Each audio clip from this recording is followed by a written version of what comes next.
If you want to buy your first rental property, then this video is for you because we are going to cover everything you need from start to finish. Things like how much money you need to buy your first investment property, how to find cities where homes are under $100,000, how to get the money for your first investment property, how to find an agent, how to tell if a rental property is actually a good investment or not, and how to get good tenants for your property. Even if you are a complete beginner, this video will be super useful to you. Let's get into it. Most people talk about the money first, but before we get into that, you need to know what city you're going to invest in, because which city you invest in affects two things: how much money you'll need and your profits. Every city has different home prices, and home prices are the biggest factor to determine how much money you need to buy a house. If you buy in New York City where the median home price is $722,000, then the minimum you'll need is $61,000 to buy a property. Whereas if you buy in Akron, Ohio, where the median home price is $96,000, the minimum you'll need is $8,000. The way you tell if a rental property is a good investment or not is based on how much profit it'll make you every single month. To figure out how much profit you'll make, you need to take the rent and subtract it from all the costs every month of having the property. The biggest cost you have on a property is your mortgage. If you have an expensive home, your mortgage is going to be really high. If you have a high mortgage, you'll have high costs. If you have higher costs, you make less profit. So you need to pick a good city to invest in first. Now let's get into how you actually do that. The first step is to brainstorm a list of cities. I literally went to Google and searched best cheap cities for rental properties in 2021. There's tons of blogs and forums that'll tell you where other people are investing. Now, this is where most beginners stop. They'll talk to an investor that says, "Oh, I love investing in Akron, Ohio," and because of that, they'll choose that city. That's stupid.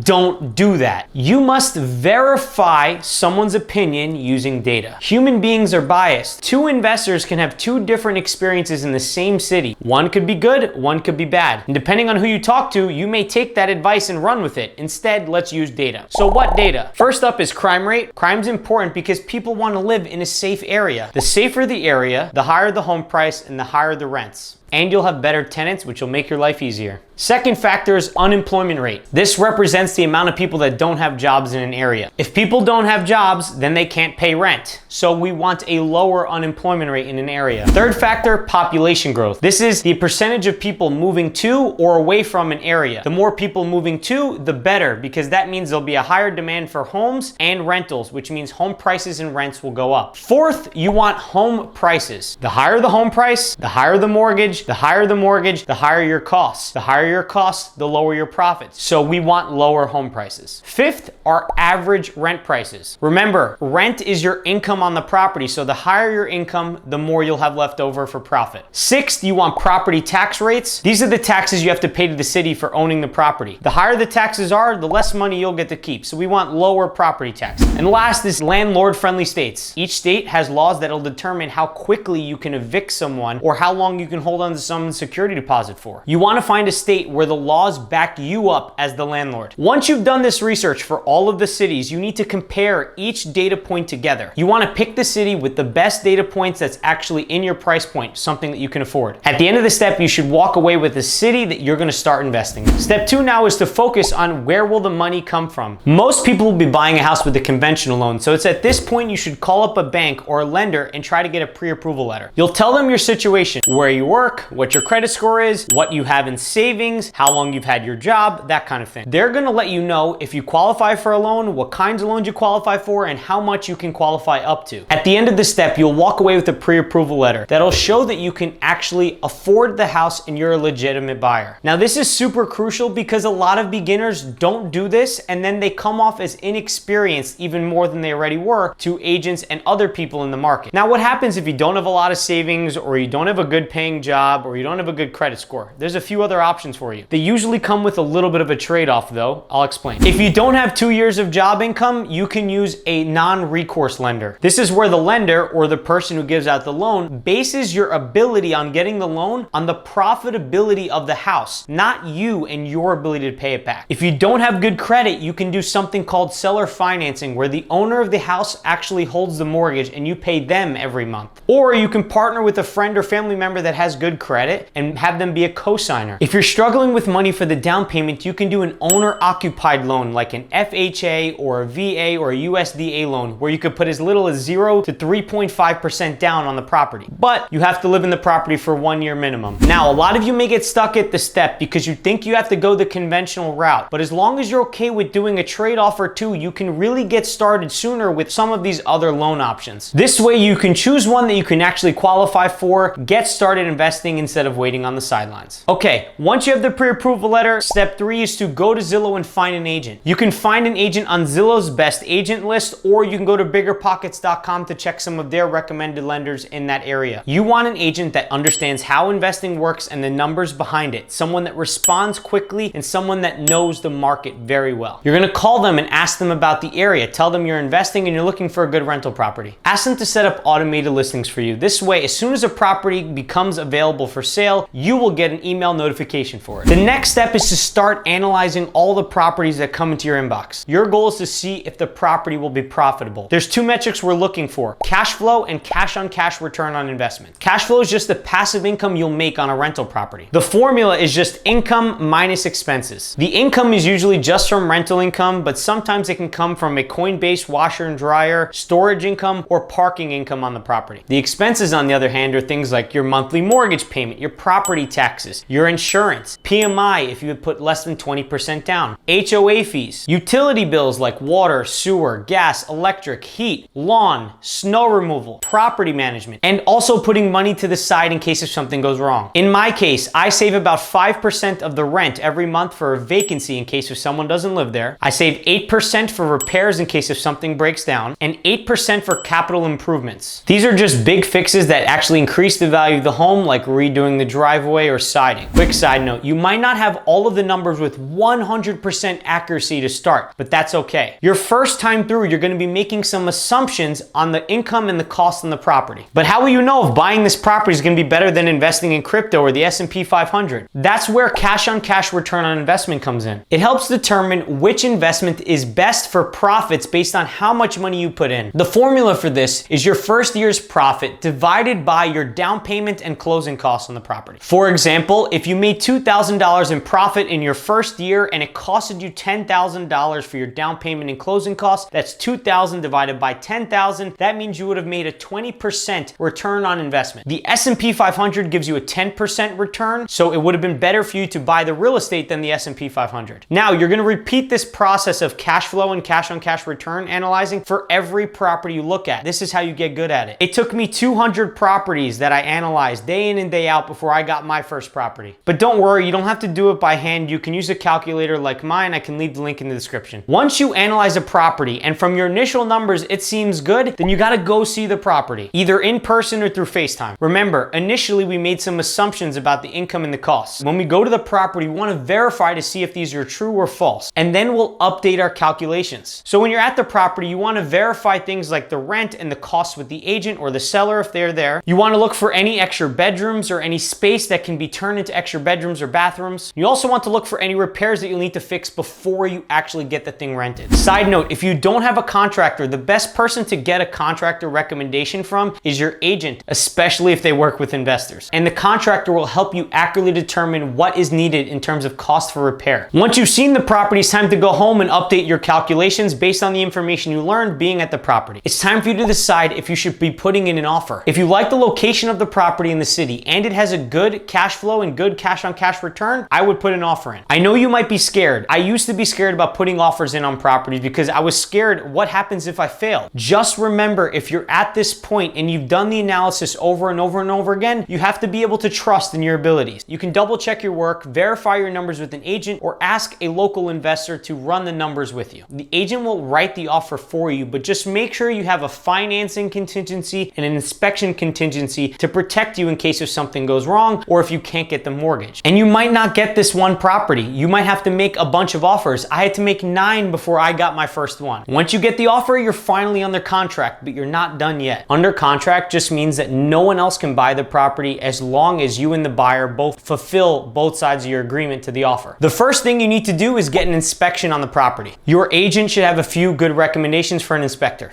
The inspector should give you a report with everything that's wrong for the property. By reading it, you might freak out a bit and be like, whoa, but that's good because that means the inspector actually did their job. If there's a lot wrong with the property at this point in time, you can renegotiate with the seller depending on what your offer was. You can ask them for a credit to help cover some of the repairs that the inspector found. Once the inspection period is done, the bank will do an appraisal. All an appraisal is they'll send someone out to go look at the property and see how much it's worth. If the home is worth what you're offering, that's great. If it's not, you will have to come to the closing table with the difference in what they think it's worth and what you offered on. During this process, you'll also have to get insurance on the house. Your agent should have a few recommendations for a good insurance broker. Then on closing day, you take ownership of the property. This is where you pay for the property and you get the keys to own the property. On day one, it's time to start getting the work done to make sure it's all fixed up and ready to go for tenants. That's where the contractor will help. Once you got the work done, I recommend you hire a property management company as they'll go find tenants, they'll screen them and make sure they're good for your property. And once the tenants move in, the property management company will really deal with them most of the way, except some major things that happen. This way you just sit back and collect the tenant's rent every single month. That is all the steps to buying your first investment property. To see how much I make from my rental properties, click this video above and I'll break down all the numbers for you. See you over there.